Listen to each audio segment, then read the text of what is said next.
बुलढाणा शहरातील गणपतीनगर परिसरात अस्वल बिबट्यांचा वावर, नागरिक भयभीत। वन्य प्राण्यांच्या बंदोबस्तासाठी वन विभागाने कुंपण करण्याची मागणी।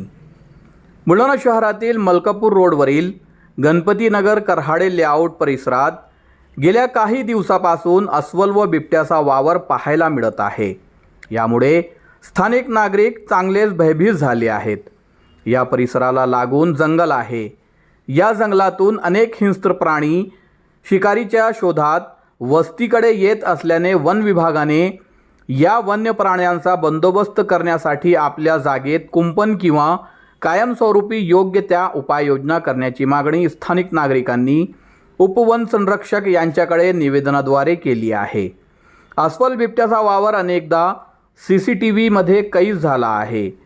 बुलढाणा शहरातील अनेक वस्त्या अगदी डोंगराच्या काठावर वसलेल्या आहेत। त्यामुळे अनेक वेळी हिंस्त्र प्राणी शहरात येऊन पुन्हा जंगलाच्या दिशेने निघून जातात। मात्र ही बाब मानव वन्य प्राणी संघर्षाचे कारण ठरू शकते। याकडे वन विभागाने लक्ष देऊन योग्य ते उपाययोजना करणे आवश्यक झाले आहे।